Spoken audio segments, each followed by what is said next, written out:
Tarix müəllimləri qəbul imtahanlarındakı suallardan narazıdırlar. Onlar sualların dəstəklərə uyğun tərtib edilmədiyini iddia edirlər. Bəs Dövlət İmtahan Mərkəzinin bu iradlara cavabı nədir? Yaxın oturun, sabah saxlamadan tərəflər studiyamızda məsələyə aydınlıq gətirəcəklər. Axşamınız xeyir.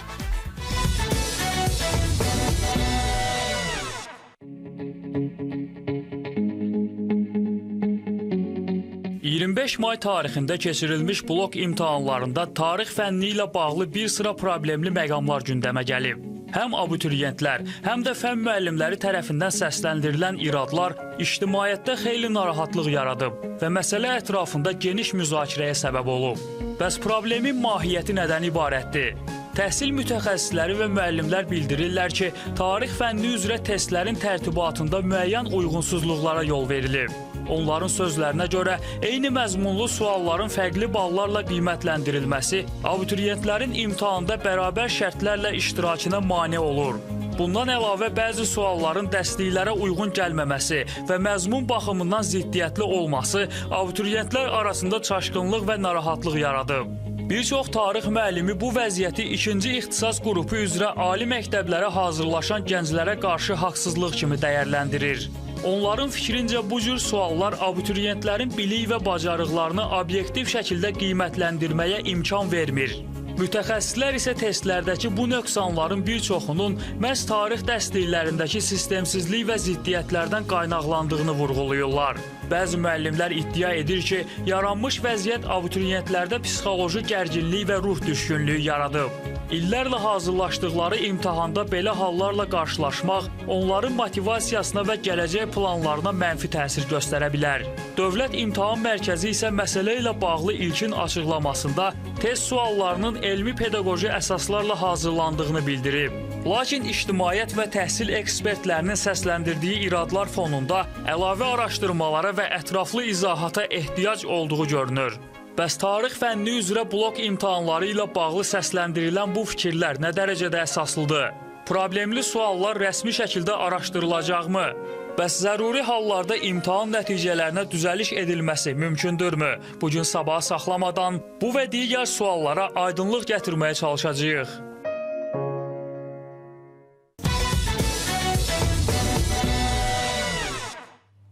Bir neçə gündür ki, sosial şəbəkələrdə tarix müəllimləri mayın 25-də keçirilən blok imtahanlarında tarix fənni üzrə tərtib olunan sualların bir neçəsində yanlışlıq olduğunu iddia edirlər və onların bir neçəsi sabah saxlamayağa, ictimai televiziyaya müraciət ediblər ki, elə sizin studiyanızda bu məsələləri müzakirə etmək istəyirik. Biz də təbii ki, bu müraciətləri nəzərə alaraq bugün ictimai televiziyanın efirində, canlı efirində, sabah saxlama studiyasında ilə müəllimlərin iştirakı ilə Dövlət İmtahan Mərkəzinin nümayəndəsinin iştirakı ilə müzakirə təşkil edir. Odur ki, ekranlara yaxın əyləşin, irəliləyən dəqiqələrdə həmin o narazılıqlar nədəndir? Biz də elə bərabər bu barədə danışacağıq. İndi isə gəlin qonaqlarımızla yaxından tanış olaq.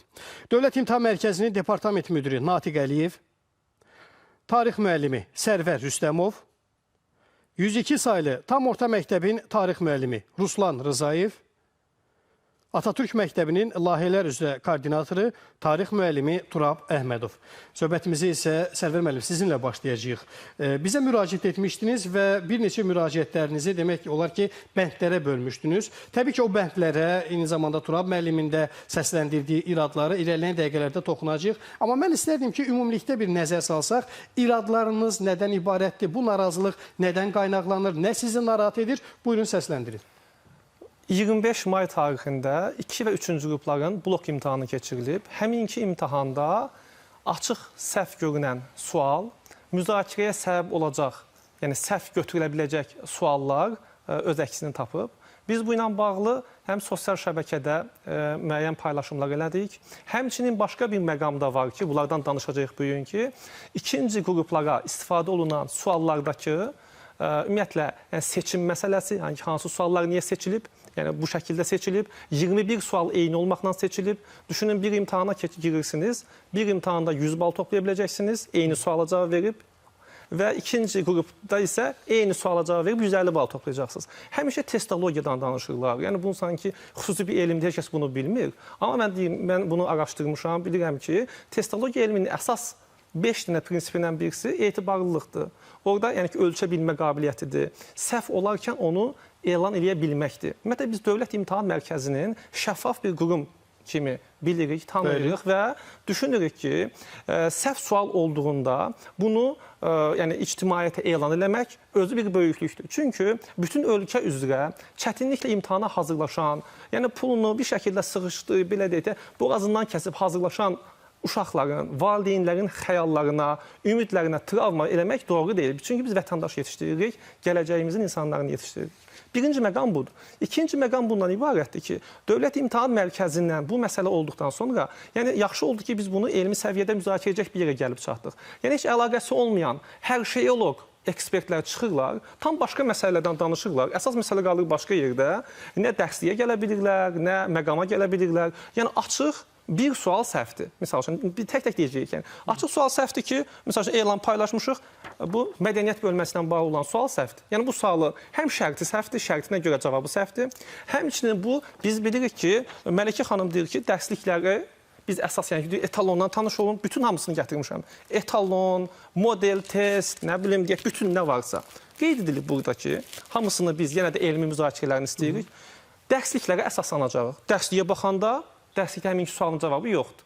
Yaxşı, dərsliyi qoyduq başqa tərəfə. Elmi fakta da mən burada yanında gətirmişəm. Həminki Məhəmməd Tahir Vahidin əsərinə əsaslanıb Prezident yanında İdarəçilik Akademiyasının arxivindən bu elmi işi götürüb gətirmişəm. Burada yazılıb ki, həminki adam nə vaxt doğulub, nə vaxt vəfat eləyib, nə işlə məşğul olub. Yəni orada bu adamın Şah Abbasın, 2-ci Abbasın vəziri olmaq, baş vəziri olması məsələsi yoxdur. Yəni ki, həm testologiya elmi baxımından, həm sualın səhvi baxımından din bunu abituriyentlərin xeyrinə götürməlidir. Digər başqa suallar da var, onlar da müzakirə edə bilərik. Təbii ki, qeyd elədiyiniz bənd-bənd biz həmin o sualları da nəzərə salacağıq. İrəliyən dəqiqələrdə sizinlə belə deyək, eyni həmfikir olan həmkarınız Turab müəllim də fikirləri səsləndirir. Amma mən istədim ki, Natiq müəllim sizinlə davam edək. Çünki əvvəldə səsləndirdiyi qruplar məsələsi, bir suala görə fərqli qruplara fərqli balların verilməsi, sualların, testlərin tərtibində nələr nəzərə alınmalıdır? Bu iradlara, bu fikirlərə sizin münasibətinizi öyrənək. Çox sağ olun. Mən də bütün izləyiciləri salamlayıram. Dəyərli müəllimin fikirlərini də mən diqqətlə qulaq asdım.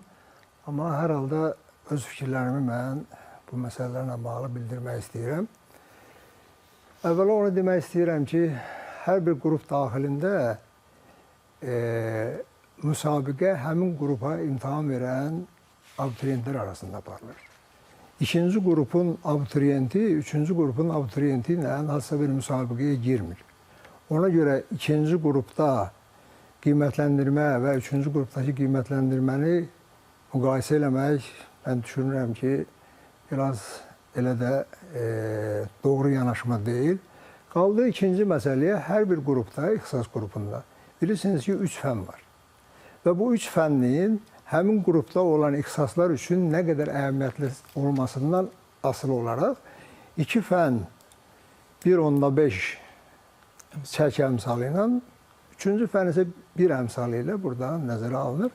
İndi müəllim qeyd elədi, ikinci qrupda daha çox Azərbaycan tarixindən imtahanlar verilir, imtahanda suallardan istifadə olunur və orada 5 sual Azərbaycan tarixindən fərqlidir. İndi gəlin nəzər salaq.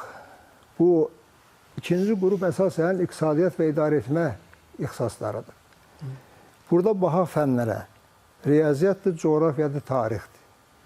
İndi bu 3 fənnin arasından biz seçim eləməliyik ki, 2 fən əsas hansıdır, biri əlavə fən hansıdır. İndi mən bilmirəm, nə qədər biz burada gələcək ixtisasçı üçün, gələcək idarə edici üçün biz riyaziyyatla coğrafiya mı daha önəmlidir, yoxsa tarix mi daha önəmlidir? Natiq müəllim, fikrinizi bir balaca dəqiqləşdirmək istədim. Qeyd elədiniz ki, biraz doğru deyil.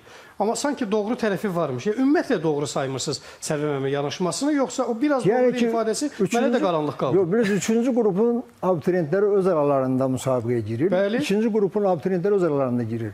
Bunlarla müqayisə eləmək... Yəni, istənilən adı doğru hesab etmirsiniz. Mən bilirsiniz necədir? Düşünün ki, məsələn, mən sizdən soruşuram ki, Zimbabvenin paytaxtı haradır? Məsəl üçün siz cavab verəndə 5 bal verirəm, o cavab verəndə 3 bal verirəm. Yəni demək istəyirəm testin özünün testologiya elmində bir yəni yoxladığı bir kurikulum şeyi var da, səviyyəsi var. Nəyi yoxlayır? Yəni bu 5 ballıq sualı yoxlayır, yoxsa 3 ballıq bilgini yoxlayır. Yəni ki, demək istədiyim şey budur ki, testologiya elmində bir məqam sualın ölçə bilmə qabiliyyətidirsə, ikinci bir məqam səhv sualın tərtib edilməməsidir ki, əgər edilibsə də ki, bunu düzəltmək məsələsi. Əvvəlki illərdə belə məsələlər olubmu? Yəni belə deyək də, məsələn, Dövlət İmtahan Mərkəzi indi ən son bu bizim çıxışlarımızdan, valideynlərin, abituriyentlərin narazılığından sonra bu birinci qrupda səhv olanda elə müəllim Natiq müəllim özü tez tələsik elan elədilər ki, birinci qrupda sualda səhv var da, bir riyaziyyatda biz səhvi tapdıq. Tez tələsik deyilmi? Operativ reaksiya. Operativ da, yəni tezdən sonra tez bir şəkildə. Tez tələsikdə biraz da eyham var da, nə yaxşı. Və elan elədilər ki, riyaziyyatda səhv var. Biz bunu elan eləyirik. Amma mən demək istədiyim şey budur ki, yəni hər bir halda Dövlət İmtahan Mərkəzi apellyasiya ilə səhvləri düzəldirsə, indi də sualı elmi şəkildə, məsələn, Mələkə xanım demişdi ki, rəsmi müraciət eləyək. Mən rəsmi müraciətini də eləmişəm. Yəni gözləyirəm ki, bunu, yəni həm bu verilişdə, həm də sonrasında danışaq, müzakirə eləyək. Buyurun Natiq müəllim, fikirlərinizi tamamlayın. Mən dəyərli müəllimimizin diqqətinə çatdırmaq istəyirəm ki, yəni Dövlət İmtahan Mərkəzi istədiyi sualı səhv, istədiyi sualı düz hesab eləmək elə bir Dövlət İmtahan Mərkəzində bunlar prosedurlar qaydadır, müəyyən prosedurlardan keçməlidir.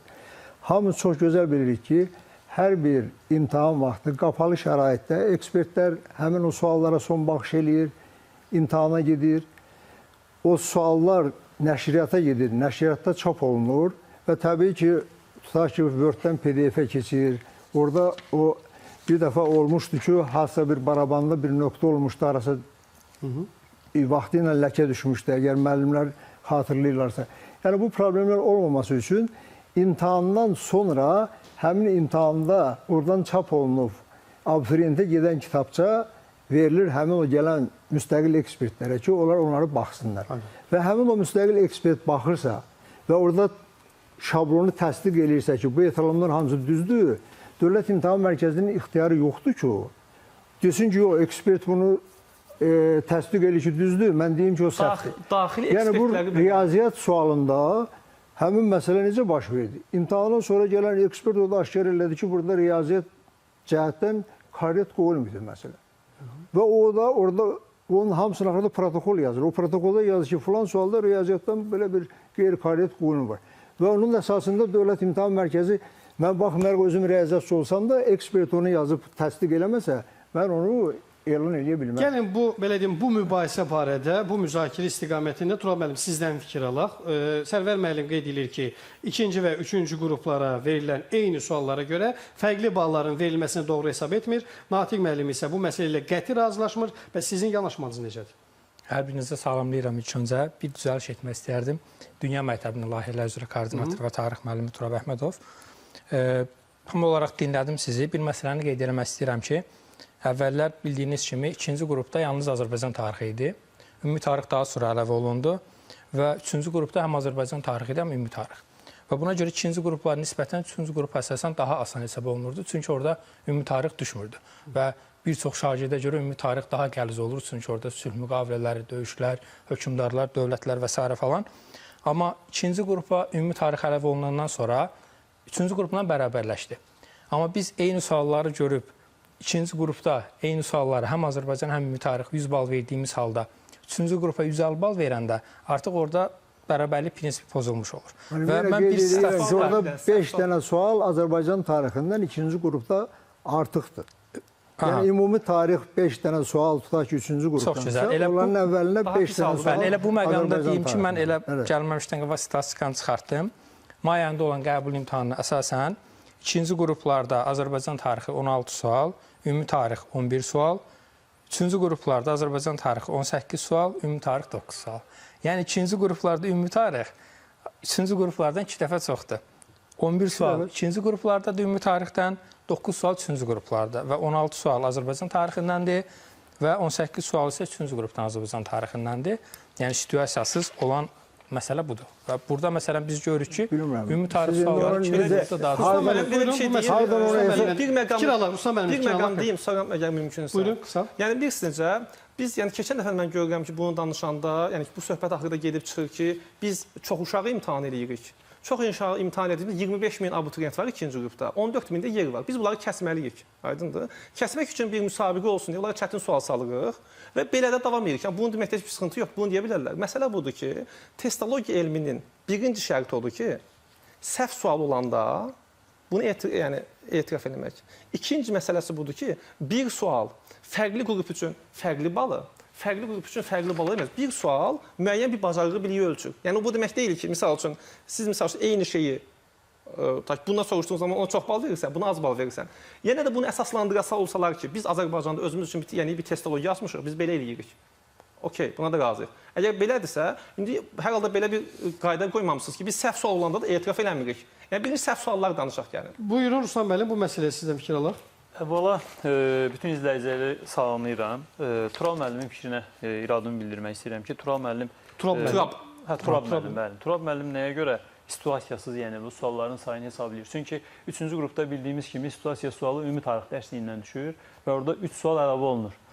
Qeyd etdiyi 9 ümumi tarix sualının üstünə üstə gələndə əslində bu 12 sual eləyir ümumi tarixdən. Yəni orada verdiyi statistik məlumatda da... Azərbaycan tarixindən saldığınız sual var ya, misal üçün bağışlayın. Xanlıqlar dövrünə, bəli. Situasiya ilə bağlı suala deyim. Düşünün ki, o qədər tələsik suallarda fərqli seçim eləyiblər ki, bax bu da müzakirə səbəbidir. Ümumi tarixdən heç bir xəritə salmayıblar. Gəlin belə deyək, siz danışanda üzr istəyirəm, amma ona görə Ruslan müəllimi dinləyək. Yox, özür istəyirəm. Baxın, indi siz məsələni qoydunuz bir dənə, bu 2 dənə qrupda fərqli ilə bağlı və Azərbaycan və ümumi tarixin çəkilərinə və say fərqinə. O da məlum oldu ki, siz onu təhrif eləyib, Turab müəllim başqa şey deyirsiniz. Mən xahiş edirəm, gəlin bu məsələni bitirək də. Səhv suallar çox üzr istəyirəm. Bitirmə məsələsini gəlin burada belə deyək də, sualları mən verirəm və yox, yəni ki, artıq müəllim keçdi səhv suallara. Vaxtımız qalıb hələ saat 10-a qədər buradayım. Səhv suallara keçib səhv Ruslan müəllimi dinləyə, biz artıq imkan vermədik ki, ona danışsın. Yəni mən Turab müəllimə sual vermək istəyirəm ki, yəni o 3 sualı nəyə görə sualların içərisində statistikada nəzərə alınır? Yəni üzərinə gələ bilərəm. Üzərinə gəlim deyim o zaman. 2-ci qrupda Azərbaycan tarixi 19, 3-cü qrupda 18, 2-ci qrupda ümumi tarix o zaman olur deməli 11, 3-cü qrupda 12. Cəmi bir sual fərq. 9 üstə gəl, yəni 9 sual. Cəmi bir sual fərq. Yəni 12 3-cü qrupda, digərində isə 11. Cəmi yəni yenə də 9 rəqəmi eləmir orada. Yəni bir sual fərq eləyir də, bir sual. Bir sual eləmir axı müəllim. Biz situasiya sualı 3 sual hesab olunur. Baxın, Əziz tamaşaçılar, İctimai Televiziyanın canlı efirində Sabah Saxlamaya studiyasında mayın 25-də keçilən blok imtahanlarında tarix fənni üzrə verilən suallarda səhv olduğunu iddia edir tarix müəllimləri. Və elə hazırda Sabah Saxlamaya studiyasında Dövlət İmtahan Mərkəzinin departament müdürü, eyni zamanda daha bir tarix müəllimi də var və fikirlər hər iki haçalanır. Qısa fasilədən sonra qaldığımız yerdə müzakirəmiz davam edəcək.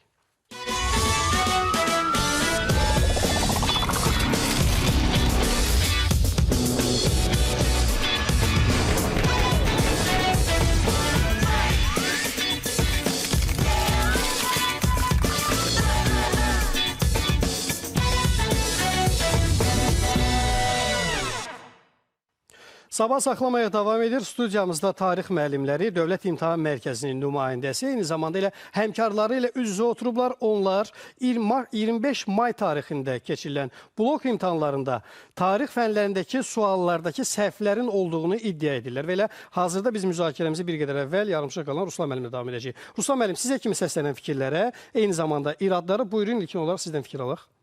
Deməli, həmkarımız Sərvər müəllimin irəli sürdüyü iddia belə deyək də, mədəniyyət sualı ilə bağlıdır. Məhəmməd Tahir Vahidin 2-ci Abbasın vəziri olması fikri ilə həmkarlarımız, bir qrup həmkarlarımız da daxil olmaqla razılaşmırlar. Əvvəla, mən özümlə burada bir neçə ilin nəşrlərini, dərsliklərini gətirmişəm. Azərbaycan tarixi burada, indi imkan varsa əgər kamera qarşısında göstərim. Burada bir neçə ilin nəşrləri var. 2015-ci il nəşri var, 2017-ci il nəşri var, 2019 və 23-cü il nəşrlərinin kitabları var ki, və bu dərsliklərin hər birinin 8-ci sinif Azərbaycan tarixi dərsliklərinin hər birində Məhəmməd Tahir Vahidin Şah 2-ci Abbasın vəziri olması ifadəsi yazılır.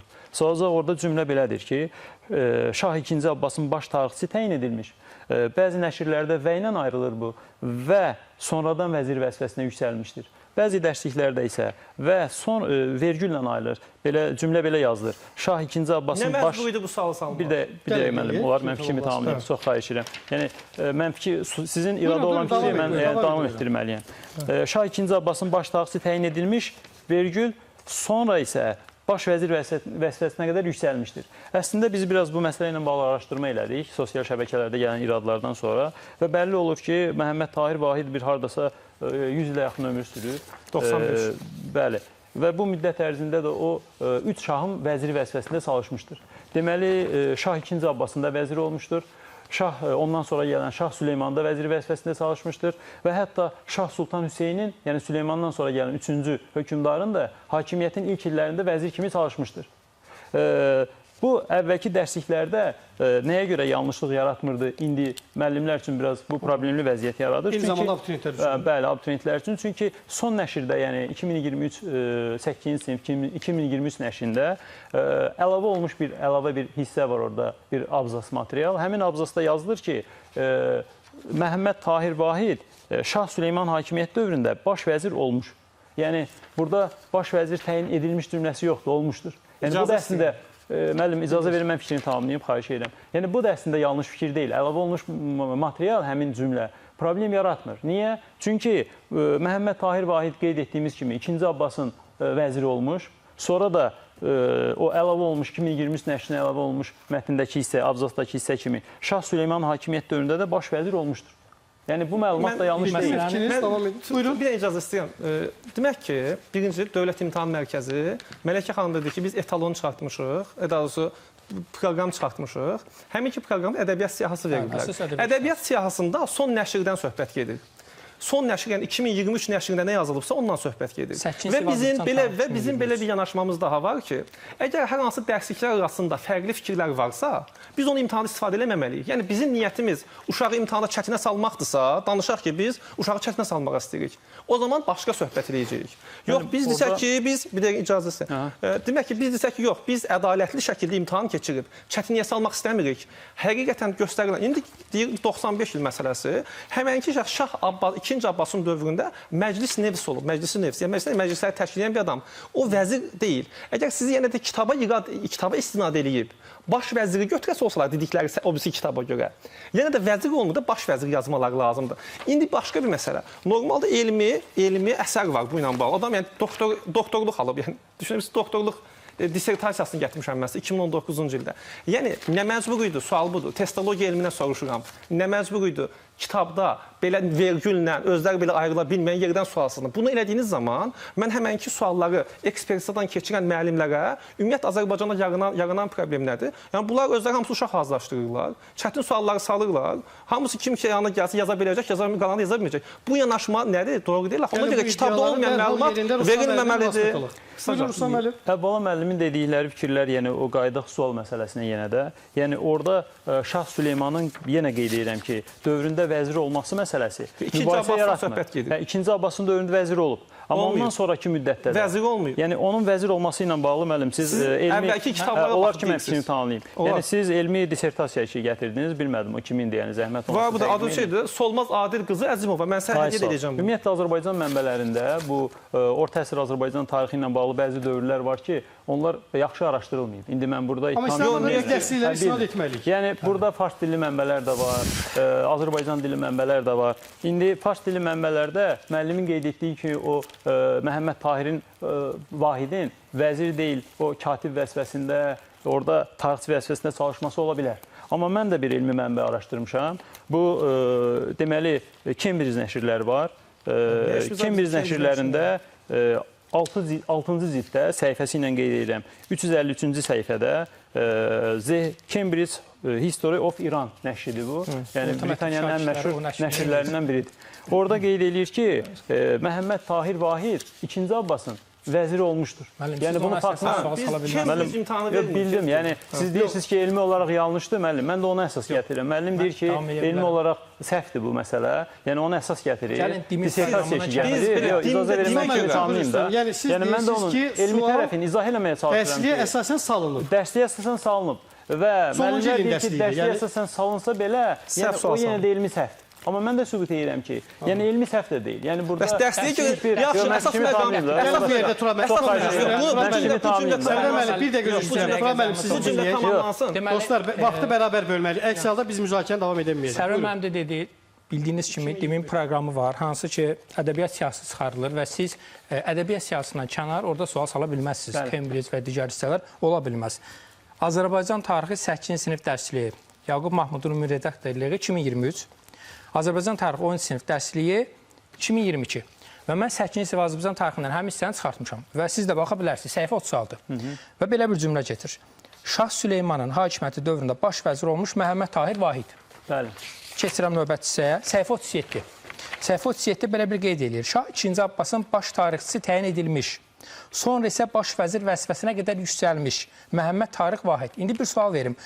Sonra baş vəzir vəzifəsinə qədər yüksəlmiş deyirsə, siz bura hansı qənaətə gəldiniz ki, burada söhbət Şah Abbasın hakimiyyəti dövründən sonradan gedir. Dəstəyə əsasən xaric edir. Dəstəkdə mənə dəqiq cümlə göstərdin ki, şahid bilsin ki, var. Dilçilərlə də müzakirə eləmişik, yəni dilçi ekspertlərlə və orada vergüldən sonra baş vəzir vəzifəsinə qədər yüksəlmiş ifadəsi, yəni həm bu Abbasın dövrünə şamil oluna bilər. İcazə verin mən danışım da, siz xeyir deyirsiniz, mən dilçilərlə bunu müzakirə eləmişəm, yəni öz şəxsi fikrimi deyilmirəm. Bu 2-ci Abbasın dövrünə də şamil oluna bilər və ondan sonra gələn Süleymanın dövrünə də şamil oluna bilər. Dərslikdə bununla bağlı məsələn, yəni ziddiyyət yaradan məqam olmasın deyə. O zaman niyə sual salırsınız? İcazə verin də mən fikrimi tamamlayayım. Məsələn, bununla bağlı bir nümunə də var. Yazır ki, Nəsrəddin Tusi Hülakü xanın dövründə köməkçi, amma Abaqa xanın vaxtında isə vəzir vəzifəsinə imiş. Yəni burada bəli. Deməli bunun yəni burada artıq məsələlər dəqiq olmayan şeyi müdafiə edirsiniz. Siz üçün dəqiq olmaya bilər də. Yəni mən bayaq da qeyd elədim ki, tarix elə bir fəndir ki, yəni yanaşma fərqi var. Mənim üçün dəqiqdir bu. Yəni bu cümlədə bu cümlədə dilçilər sizə deyiblər ki, bunu oxuyan abituriyent ziddiyyət yaranmayacaq onda. Yəni ziddiyyət yaranmır. Çünki 2-ci Abbasın dövrünə də bu şamil oluna bilər. Ondan sonra gələn Süleyman dövründə. İndi həmin o dilçilərə bu qədər müzakirənin yarandığını və bu qədər etirazların yarandığını desək, onlar hansı reaksiya verəcək? Natiq müəllim, sizi dinləyə qaydacaq. Buyurun. Deməli, müəllimimiz özü oxudu. Orada deyilir ki, deməli, Məhəmməd Tahir Vahid 2-ci Şah İsmayılın vaxtında tarixçi təyin olunmuş, sonralar baş vəzir vəzifəsinə qədər yüksəlmişdir. Burada bir boşluq var. Yəni, burada göstərilmir ki, bu tarixçidən baş vəzirə kimi hansı mərhələlər keçib də vəzifədə yüksəlib. Biz bilirik ki, müəllimlər üçün metodik vəsait çap olunur. Bu metodik vəsaitin məqsədi ondan ibarətdir ki, hansısa mövzular müəllim izah eləyəndə çətinlik çəkirsə, müəyyən bir boşluqlar görürsə, onda o metodik vəsaitdən istifadə eləyərək bu mövzulara daha aydınlıq gətirir.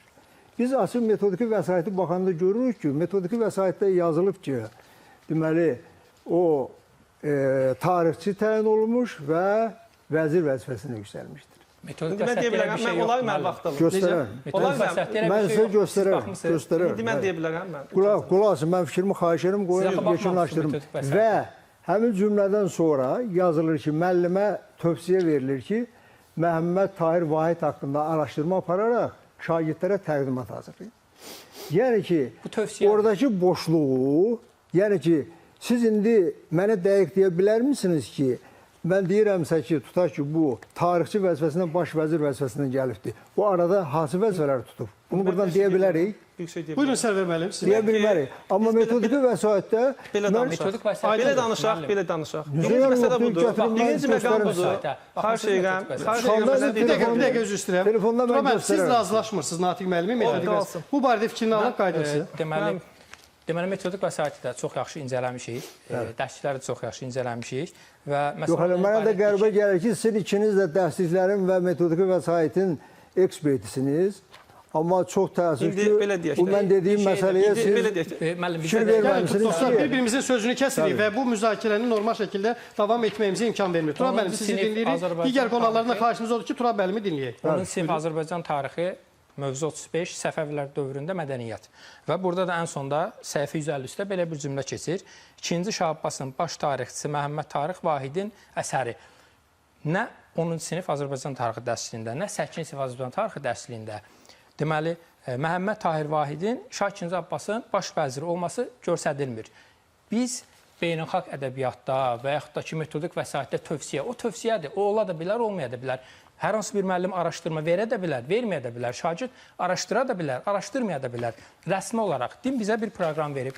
Əlimizdə proqram var və bu proqrama əsasən sual hazırlamalıyıq. Və mən bir sual verirəm. Mənə zəhmət olmasa göstərə bilərsinizmi ki, deməli, Məhəmməd Tarix Vahid Şah II Abbasın vəziri olub. O cümləni mənə göstərin.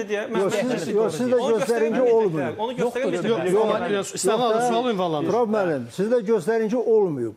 Mən Siz göstərin ki, olmuyor. Baxın, yoxdur burada. Zəhmət Yox, indi bu vəzifədən o vəzifəyə keçib o demək deyil ki, arada Natiq vəzir müəllim, olur. sual Ruslan müəllimi ünvanlanır. Ruslan müəllimi dinləyək, daha sonra sizə keçəcək. Orada o Məhəmməd Tahir Vahidin mədəniyyət mövzusunda sırf elmi fəaliyyətin haqqında danışılır. Yəni bu adam həm elmi fəaliyyətlə məşğul Vəzirlik olub, elmi fəaliyyəti. tarixçi olub. Müəllim icazə verin də fikrimi tamamlayım. Yəni fikrimi tamamlamama imkan vermirsiniz. Bax bayaq da mən bir fakt qeyd elədim.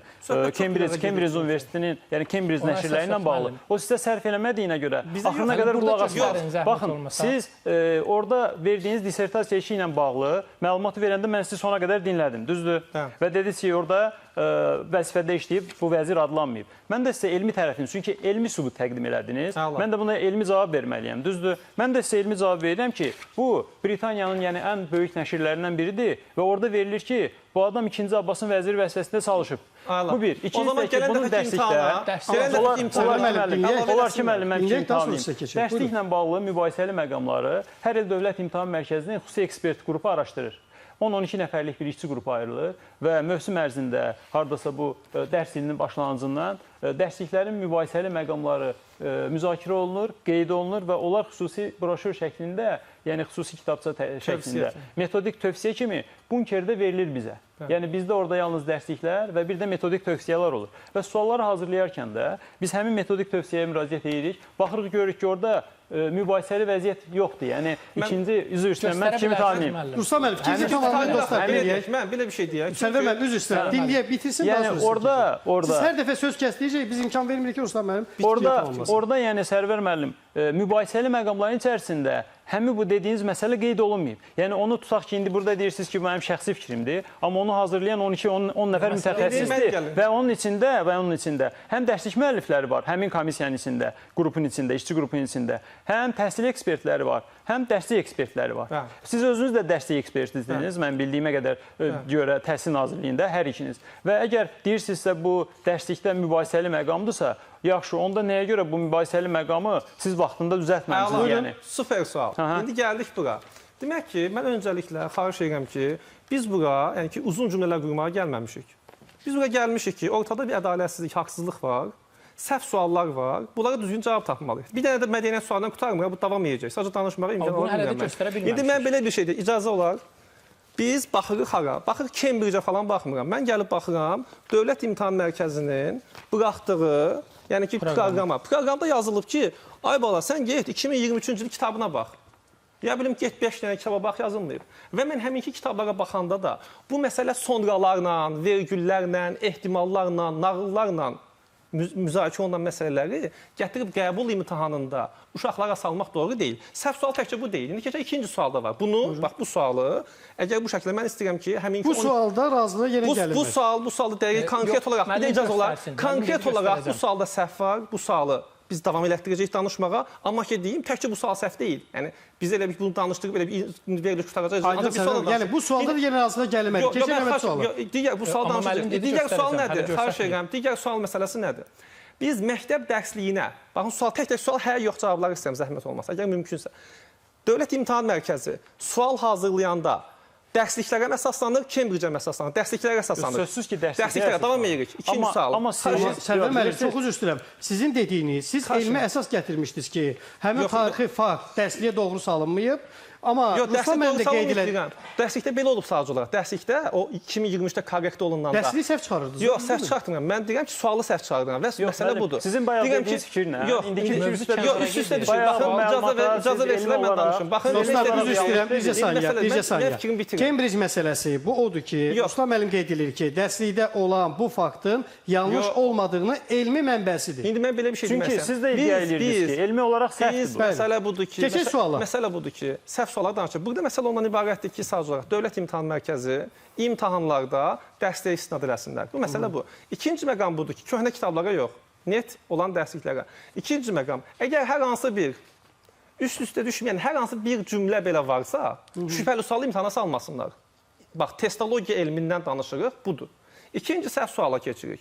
İkinci sual səhvdir ki, misal üçün, burada testlərdə, yəni verilən testlərin nümunələrindən birisi, xalq cümhuriyyəti ilə bağlı sual var. O da uşaqda imtahan müddətində çaşqınlıq yaradır. Sual necədir? Sual bu şəkildədir. Xalq cümhuriyyəti, 2 dənə sual deyəcəm, imkan verin, bitirim hamısını mümkünsə. Buyurun, təbii. Birisi xalq Sizə cümhuriyyəti... imkan verirsiniz sadəcə qonaqlar danışanda. Xalq cümhuriyyətinə, birisi Tiflis dövrü ilə bağlıdır, birisi Bakı dövrü ilə bağlıdır, hərbi əməkdaşlıqla bağlı variant seçməlidir. Bu sualı gətirib bilərəkdən salıblar açıq suala və çətin suala. Ümumiyyətlə, ikinci qrupdakı bütün suallar, açıq suallar, üçüncü qrupdan eyni eləyiblər. O zaten ayrı bir çətinlikdir. Ona gəlmirəm. Bu sualda oxuyanda, abituriyent imtahanda oxuyanda, biz bunun zaten elmi müzakirəsini istəyirik ki, 12 nəfərlik hansı ki, heyətləri gəlsin. Təkcə mən yox, başqa 2 müəllim, 5 nəfər, 10 nəfər bir daha danışaq. Orada yazılanda oxuyanda, məsələn, ekspert hansı ki, izah elədi canlı yayında. O deyir ki, əməkdaşlıq etmək məsələsi. Əməkdaşlıq odur ki, biz onlara nəsə eləyirik, onlar bizə nəsə eləyirlər. Məsələni daha aydın istədim ki, daha aydın məsələsi budur ki, orada xalq cümhuriyyətinin Batum sülhü ilə bağlı olan məsələdə o hərbi bir saziş kimi, hərbi əməkdaşlıq müqaviləsi deyil. Sadəcə 4-cü maddəsinə görə Azərbaycanla dostluq, yəni yardım eləmək üçün bizə ordu göndərirlər. Biz heç nə eləməmişik. Digər bir səhv sual, yenə də kitaba görə uyğunsuzluq olur. Həminki sualda nədir? Demək ki, 3-cü qrupun 87 nömrəli test tapşırığında yazılıb ki, Molla Həsənli döyüşü, bax Həsənli, kitablarda həminki döyüş son nəşrlərə görə Molla Həsəndir. Yəni siz necə olur ki, bu qədər, məsəl üçün, heyət var, 12 nəfər, nə bilim, ayrıca müzakirə edirlər, test gedəcək vaxt bir daha oturub baxırlar, nə bilim, müstəqil ekspert çağırırlar, bu da gəlir baxır. Yəni siz niyə dərslikdə olan şeyləri yox, dərslikdə olmayan imtahanda abituriyentə çətinlik yaradacaq və bu imtahan MİQ imtahanı deyil, təkcə fənni soruşmur, başqa imtahanlar, başqa fənlərdən də cavab verməlidir. Yəni sizin niyyətiniz bu uşaqları çətinə salmaqdırsa, deyin ki, biz belə bir şeylə məşğuluq. Onu da biz başa düşərik. Yəni deyirsiniz ki, dərslikdə döyüşün adı Molla Həsən döyüşüdür. Bəli, sualda isə Molla Həsənli. İkinci məqam, həminki testdə. Amma gəlin bu dediklərinizə qədər O sualda başqa bir səhv daha var. Həminki sual ikinci qrupla bağlı belə soruşulur. Deyir ki, Krım xanı hücum eləyir. Amma onun sinif kitabında Krım xanları deyə gedir həmin kimi. 8-də Krım xanı, əslində ikisində eyni olan şey nədir? İkisində də Krım xanı gəlir, döyüşdə məğlub olur, əsir düşür Adil Gəray. Yəni mən deyirəm ki, bu məmləkətdə sual yox idi, gedib girmişsiniz kolluğa. Yəni məsələ budur ki, siz əgər belə bir suallara getsəniz, mən bir valideyn kimikdə, bir müəllim kimikdə sizin yəni şəffaf olmadığınıza qənaət gətirirəm. Çünki xalq cümhuriyyəti sualı iki başlı, bu Səfəvi sualı iki başlı, Molla Eşin adı. Aydın, sağaladınız, qeyd ediniz bildik. Müəllim, buyurun. Birinci dərslikdə döyüşün adını Molla Həsən olduğu halda, niyə sualda Molla Həsən? Çox xahiş edirəm, Molla Həsəni keçməmiş. Axı biz bu sualı, baxın, vəziyyət bilirsiniz necədir? Hal-hazırda minlərlə şagirdin gözü buradadır. Hal-hazırda minlərlə şagirdin ümidi buradır. Çünki bilirsiniz ki, artıq neçə gündür müəllimlər yəni siz deyirsiniz ki, bayaqki suala cavab almamışsınız. Almamışıq. Çünki müəllim üçüncü göstərmədi. Deyirəm ki, bax bunu mübahisəli vəziyyət kimi, yəni qiymətləndirirlər bizim hörmətli müəllimlərimiz və onlara deyirəm ki, bayaq ifadə işlətdi ki, müəllim ki, dərslikdə olan mübahisəli məsələləri məcburdur ki, testə salasınız. Bu ifadəni, bu sualı verir də mənə. Mən də müəllimə sual verirəm ki, siz özünüz Təhsil Nazirliyində, mən bildiyim bir 7-8 ildir dərslik eksperti işləyirsiniz və bu dərsliklərin də qiymətləndirilməsində siz iştirak eləmişsiniz. Həm siz, həm də Turab müəllim. Yaxşı, əgər mübahisəlidirsə, indi mən sizə izah edeyim də, neçənci ildən siz Təhsil Nazirliyində dərslik eksperti kimi çalışırsınız müəllim? Mən sizə sual verirəm, xahiş edirəm. Yox, bir dəqiqə xahiş edirəm. Bir dəqiqə xahiş edirəm də, Sərvər müəllim, bir dənə mən xahiş edirəm qulaq asın. Əgər siz 6 ildir bu dərslikləri müzakirə belə deyək də, ekspert edirsinizsə, 6 il ərzində 6 nəşr çıxıb, bunların heç birində bunları bilməmisiniz. 2023-dən sonra dəyişmişik. Yox, bax, belə deyək. Xahiş edirəm. Sizə konkret sual ünvanlandı. Sual cavab verin. Demək ki, Təhsil Nazirliyində dərsliklərin ekspertizası məsələsi belədir ki, müəllimgilin heyətində olan, hansı ki, sual hazırlayan müəlliflər var. Müəlliflər nə edirlər? Dərsliklərə müəyyən dəyişikliklər edirlər. Biz həmən dəyişiklikləri elmi əsaslandırırıq. Nəyə görə doğrudur, nəyə görə olmamalıdır. O bizim ekspertizada olmur müəllim. Və bizim bu məsələdə o sonralar sözü gəlməsinin məqamı ona görə olmuşdu ki, cümlə. Məsələn, həmən ki, vergül ona görə qoymuşdu ki, biz faktdan göstərmişdik ki, bu məsələ, yəni bu adamın baş vəzir olması tarixi baxımından düşür kimin dövrünə? Şah Süleymanın dövrünə. Şah Süleymanın dövrünə düşdüyü üçün ən son kitabda yenilənib bu məsələ. Onda mən də sizə müraciət edirəm ki, mənə sual verirdiniz ki, nəyə görə məcbur idi ki, vergüldən sonraki fikir. Mən də sizə deyirəm ki, məcbur idi ki, düzəliş eləyəndə yəni vergüllə o məsələni ayırasınız. Açıq şəkildə nə cür ki Hülakü xanın məsləhətçisi, Abaqa xanın isə vəziri adlanan İndi biz necə? Bir də icazə verin də mən fikrimi tamamlayım. Nəsrəddin Tusi ilə bağlı açıq şəkildə fikir var. Siz də dərslikdə yazardınız ki, düzəliş Mən dərslik yazmıram. Mən ekspertiza eləyirsiniz də. Orada düzəliş eləyərdiniz ki, yəni bu ikinci Şah Abbasın dövründə tarixçi işləmiş, amma Süleyman dövründə vəzir olmuş. Bu məsələ siz aydınlıq gətirin. Çox üzr Buyurun, istəyirəm. həmin o məsələyə aydınlıq gətirin. İlk növbədə hamıdan xahiş edirəm, buraya yığılmaqda mövzumuz dərsliklər deyil, suallardır. Yox, siz Suallar dərsliklərin hazırlanır. Onun cavabını gətirəcəm. Yaxşı, o gəl, çox üzr istəyirəm. Gəlin, birisi necədir? Sərvər müəllim, Turab müəllim sualı verir Ruslan müəllimə. Ruslan müəllim də bir başqa bir sualla cavab verir. Çünki məsələnin kökünə gedəndə baxırıq ki, bəs zamanında dərslikdə düzəlsəydi. Deməli, məsələ necə idi? Deməli, bundan əvvəlki dərsliklərdə belə idi. Şah II Abbasın baş tarixçisi təyin edilmiş, daha sonra isə Şah Süleymanın baş vəzir vəzifəsinə qədər qalxmış. Bəzi dərsliklərdə lakonik qısalmalar olur müəyyən formada. Yəni bütün xırdalıqlar olmasın deyə, bütün xırdalıqlar olmasın deyə bəzən onlar əvəzlənir daha sonra. Amma bizim burada sonra deməyimiz ona əsas vermir ki, söhbət elə Şah II Abbasdan gedir. Yəni həmin o sualı yazan müəlliflər dərsliyə istinad ediblərsə əgər zəhmət olmasa mənə metodik və dərsliklə göstərin ki, Məhəmməd Tahir Vahid Şah II Abbasın vəziri olmuşdur. Onu göstərin, biz deyək ki, sual doğrudur. O yeri Cambridge-dən göstərəcək. Yəni orada reklam fasiləsində mənim telefonumda o metodik vəsait var. Müəllim, yoxdur. Göstərəcəm də telefonumda. Ruslan müəllim, bu suala cavabınız var, yoxdursa digər məsələyə keçək. Müəllim, cavab eyni məsələni biz cavablandırırıq. Sırf gəlin, biz necədir? Biz elə ki, hər birimiz suallardan yayınırıq. Yoldaşlar bunu qəbul eləmək istəmir. Mən bir daha izah edirəm ki, orada 2-ci Abbasın dövründə yazılıb ki, Şah 2-ci Abbasın baş tarixçisi təyin edilmiş, sonra isə baş vəzir vəzifəsi. Yəni o sonra mən yenə deyirəm, dilçilərlə bunu müzakirə elədik. Yəni 2-ci Abbasın dövrünə də aid ola bilər. Əgər doğrudan da aslında mən icazə verim fikrimi tamamlayım. Yəni 2-ci Abbasın dövrünə də aid ola bilər. Və ondan sonra da Şah Süleyman dövrünə də aid oluna bilər. Və bununla bağlı da mən fakt gətirirəm. Elmi, yəni müəllim bayaq iddia ilə sürdü ki, elmi olaraq yanlışdır. Əlimdə Məhəmməd Tahir Vahidin özünün dissertasiya işi var kiminsə. Mən də ona elmi əsas gətirdim ki, o məsələ qayıtmaya aydındır. Dostlar, mən istəyirəm bir məsələyə də gələk. Bir qədər əvvəl Sərvər müəllim dediyi kimi dərslikdə Molla Həsən döyüşü sualda niyə Molla Həsənli kimi verilir? O da eyni şəkildə dərsliklərdə, məsələn, müxtəlif dərsliklərdə, yəni nəşr olaraq. Sonuncu dərslikdə Molla Həsən kimi yazılıb. Amma ondan əvvəlki nəşrlərdə də Molla Həsənli yazılıb, o cümlədən də. Dövlət İmtahan Mərkəzinin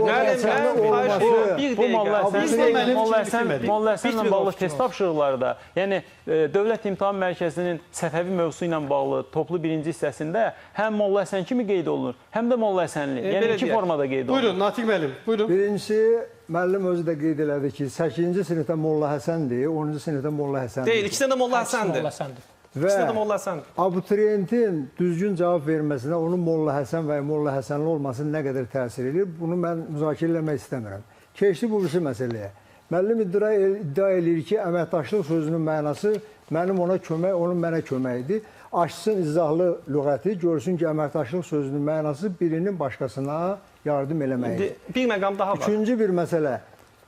Müqavilənin adı, mən indi bu müzakirənin konstruktiv getməsi üçün mən çalışıram ki, gəlin konstruktiv edək. Müqavilənin adına görə nəsə bir müəyyən burada müzakirələr gedir. Müqavilənin adı sülh və dostluqdur. Azərbaycanla Türkiyə Cümhuriyyəti, Azərbaycan Xalq Cümhuriyyəti Türkiyə arasındakı müqavilənin adı. Müəllimlərdən soruşuram, sülh müqaviləsi kimin arasında bağlanır? Sülh müqaviləsi nə vaxt bağlanır? Döyüşənlər arasında. Döyüşənlər arasında. Döyüşməyib. AXC ilə Türkiyə döyüşürdü. İndi siz sülh adında onun sülh və dostluq var. Siz götürürsünüz adına. Siz müqavilənin məzmununa girin ki, həmin müqavilə əsasında həmin müqavilə əsasında bizim Azərbaycan Xalq Cümhuriyyəti Türkiyə müraciət elədi. Və o Bakı qırğınlarının qarşısını almaq üçün... Mən deyim, mən heç danışdığım yəni siz bu 7 dəqiqə vaxtımız qalır. Və indiki vəziyyət... Xeyr, vaxtlar bir dəqiqə dayanacaq. 7 dəqiqə vaxtımız qalır və bu ana qədər hər bir sual ətrafında demək olar ki, orta məxrəcə gəlinmir. Natiq müəllim, biz sizdən bu gedişata uyğun olaraq bir xahiş edəcəyik ki, müzakirəni daha bir fərqli formatda siz mütəxəssislərinizlə, eyni zamanda Sərvər müəllim, Turab müəllim və digərlərini dəvət edərək geniş bir elmi müzakirə təşkil edib digər suallara da bir aydınlıq gətirəsiniz. İndi 6 dəqiqə vaxtı bərabər böləcəyik, buyurun.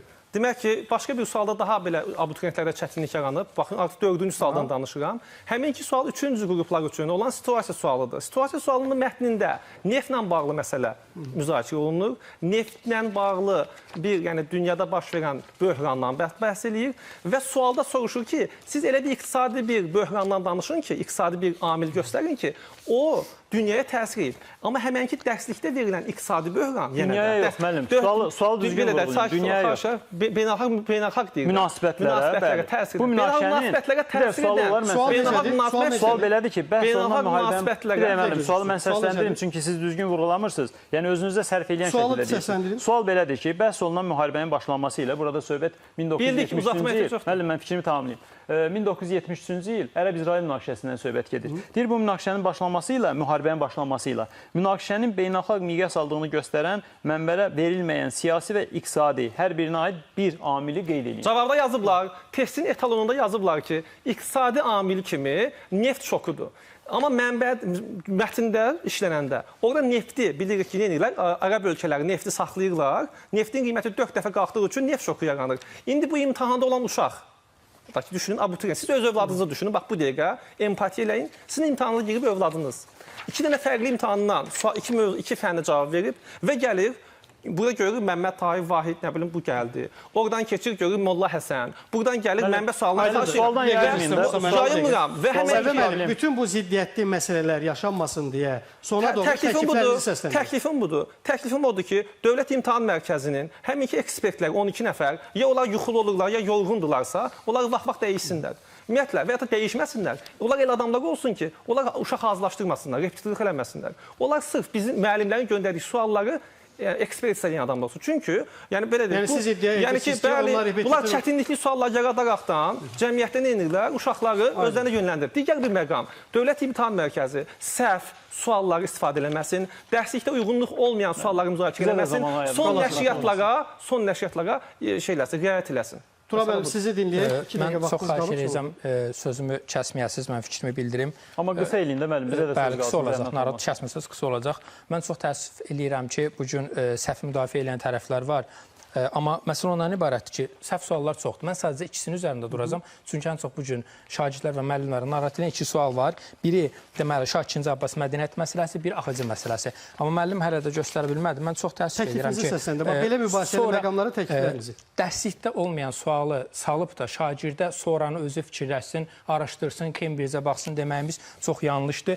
Mən çox təəssüf edirəm ki, biz səhv olduğu halda o sualı biz müdafiə edirik. İkinci sual AXC ilə bağlıdır və 1918 iyunun 4 Azərbaycan tarixi 9-cu sinif dərsliyi, Azərbaycan tarixi 11-ci sinif dərsliyi, Türkiyə professoru Enis Şahinin bütün Batumun müqavilə şərtlərini çıxartmışam və orada heç bir hərbi əməkdaşlıq getmir. Ümumi şərti tam olaraq onun bu formadadır. Mən ona çox xahiş edirəm.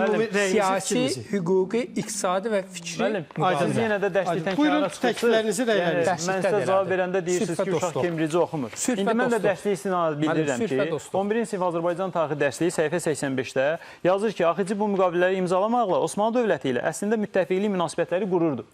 Burada söhbət hərbi müttəfiqlikdən gedir, yəni. Müttəfiq əməkdaşlıq deməkdir, müəllim. Orada yazır müttəfiqlik münasibətləri. Hərbi sözü var mı ümumiyyətlə? Hərbi 4-cü maddədə var, yəni. Dərslikdə yazır ki, 4-cü maddə. Orada var mı? Yox, o dərslikdə, müəllim, hərbi eləmir. Müttəfiqlik var, müəllim. Bir dəqiqə üzr istəyirəm, Ruslan müəllim, sizin vaxtınızdır. Bir dəqiqə vaxtınız var. Bu cür ziddiyyətli məsələlər ortaya çıxmasın deyə nələr olmalıdır? Ümumiyyətlə, yəni mən bayaq da vurğuladım ki, tarix qeyri-dəqiq fən olduğuna görə müxtəlif məsələlərə yanaşma fərqi var, yəni. İndi mən düşünürəm ki, səmiyyətlərinə inanıram ki, müəllimlər yəni doğrudan da elə düşünürlər suallarla bağlı, yəni məqsədli eləmirlər. Çünki Sərvər müəllimin bəzi ittihamlarından, yəni bəzi o şəxsi ittihamlar kimi səsləndirdi ki, nə bilim, uşaqları, nə bilim, yıxırlar, sürüyürlər, filan eləyirlər. Yəni burada söhbət belə deyək də, əgər sualdan gedirsə, burada məqsəd uşağı yıxıb sürümək olmaz, yəni sözsüz ki. Yəni burada sualların səhvləri müzakirə olunur. Amma siz sanki publikaya işləyən, belə deyək də, ifadələr işləyirsiniz. Gəlin, yeni müzakirə açmayaq. Aydınız fikirləriniz. Yəni qeyd edirsiniz ki, siz dərslikləri istinad etmişsiniz. Natiq müəllim, bu cür müzakirələrin təşkilində niyyətimiz, məqsədimiz odur ki, problemli, ziddiyyət yaradan fikirlər, toqquşan fikirlər aydınlığa çıxsın. Amma hazırki vəziyyətdə demək olar ki, bəlkə də saatlarla müzakirə davam edir, hələ də bir nəticəyə varmarıq. Bu problemlər, belə problemlər yaşanmasın deyə nələr etməliyik və nə təkliflər edirsiniz? Birinci onu qeyd eləmək istəyirəm ki, Dövlət İmtahan Mərkəzinin saytında bir dənə banner var, test tərtibçilərinin nəzərinə. Yəni istənilən Azərbaycanın istənilən bölgəsindəki müəllim test tərtib edib Dövlət İmtahan Mərkəzinin test bankına göndərə bilər. Bu birinci məsələ. İkinci məsələ, deməli, nəyə görə üçüncü qrupda daha çox tarix fənninin çətin olduğu daha çox vurğulanır. Tarix fənni ilə bərabər burada verilir Azərbaycan dili ədəbiyyat. Ədəbiyyat bilirsiniz ki, indi o qədər ixtisarlar olub ki, ədəbiyyatda biz 30 dənə sualı güclə tapılmışıq. Fatma müəllim aydındır, amma bugün tarixdən danışırıq. Yox. Yəni ki, məsələ çünki vaxtımız bitir. Sonra müqayisə olunanda, yəni tarixin materialı ilə Azərbaycan dili ədəbiyyat müqayisə olunması deyil. Ona görə də uşaq bu imtahanı yeni vaxtda verəndə bu deyil, Azərbaycan dili asandır, ədəbiyyat asandır, niyə tarix çətindir? Ziddiyyət olmasın, bu cür mübahisələr olmasın deyə nələrə diqqət yetirməliyik? Nəyə diqqət yetirməliyik? Bu imtahanın məqsədi abituriyentləri sıralamaqdır. Abituriyenti sıralamaq üçün burada heç olmasa bir 8-9 dənə çətin sual olmalıdır.